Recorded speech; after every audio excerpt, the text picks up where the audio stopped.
الرحیم السلام علیکم ناظرین، اسماعیل خان نئی ویڈیو کے ساتھ آپ کی خدمت میں حاضر ہے۔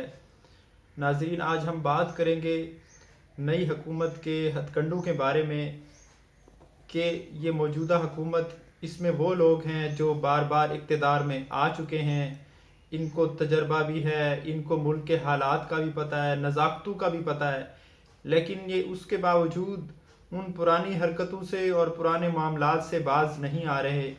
انہوں نے پھر اپنی جو ان کی پرانی تاریخ ہے اس کے مطابق، اپنی روایت کے مطابق مذہب کے کارڈ کو استعمال کیا ہے، اور مدینہ منورہ میں جو کچھ ہوا وہ ایک علیحدہ موضوع ہے، اس پر انشاءاللہ ہم بات کریں گے، لیکن اس کا مقدمہ عمران خان اور دوسرے ساتھیوں پر کرنا یہ بہت نادانی، ناعقبت اندیشی ہے۔ مذہب کا کارڈ برصغیر میں قیام پاکستان سے پہلے بھی کھیلا گیا ہے۔ یہ ہماری پرانی ریت ہے کہ ہم مذہب کو استعمال کر کے اس کو سیاسی مقاصد کے لیے استعمال کرتے ہیں، مخالفین کو دباتے ہیں، مخالفین کو قتل کراتے ہیں۔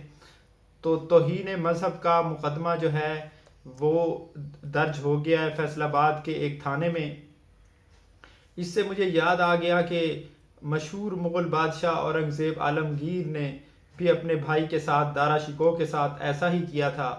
دارا شکوہ ایک صوفی تھے اور میاں میر کی صحبت میں بیٹھا کرتے تھے، تو ان پر انہوں نے اقتدار میں، چونکہ اورنگزیب عالمگیر کے والد شاہ جہاں جو تھے، انہوں نے ان کو وصیت، وہ چاہتے تھے کہ دارا شکوہ جو ہے وہ بادشاہ بنے، لیکن اورنگزیب عالمگیر خود کو زیادہ قابل سمجھتے تھے۔ انہوں نے دارا شکوہ پر فتویٰ لگوایا، علماء سے فتویٰ لیا کہ یہ کافر ہو چکے ہیں، ان کے جو نظریات ہیں وہ اسلام مخالف ہیں، ان کو قتل کروا دیا انہوں نے۔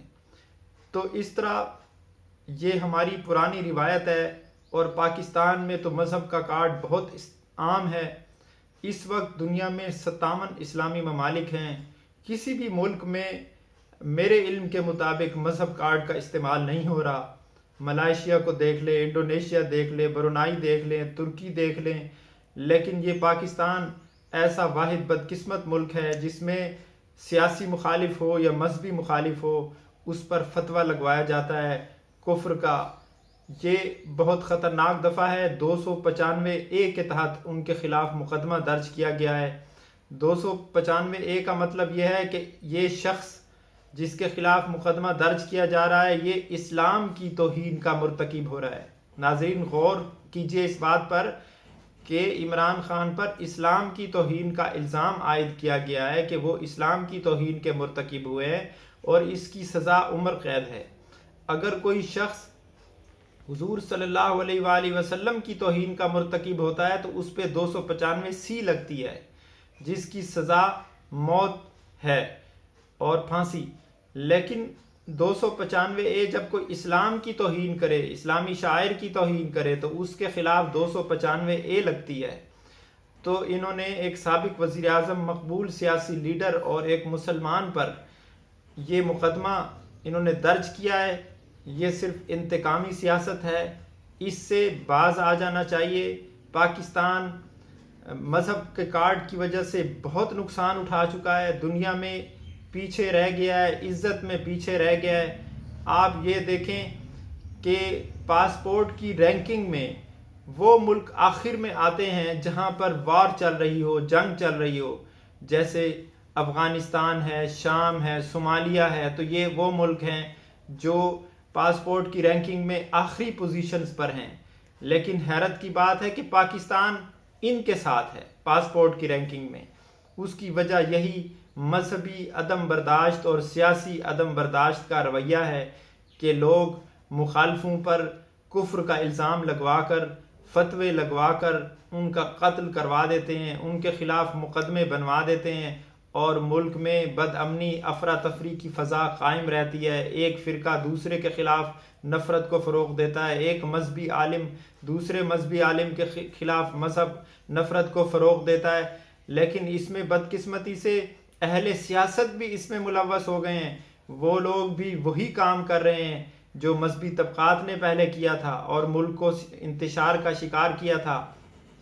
اب عمران خان کے خلاف یہ مقدمہ ہو گیا ہے اور رانا ثناء اللہ صاحب فرما رہے ہیں کہ ہم ان کو گرفتار کریں گے اور یہ معاملہ جو ہے آگے لے جائیں گے، اور ان کو سوچنا چاہیے کہ ٹکراؤ کی سیاست، تصادم کی سیاست یہ ملک کو عدم استحکام کی طرف لے جائے گی۔ اگر عمران خان کی حکومت کمزور تھی تو آپ کی حکومت بھی کمزور ہے، آپ بھی 174 ووٹوں کے ساتھ آئے ہیں۔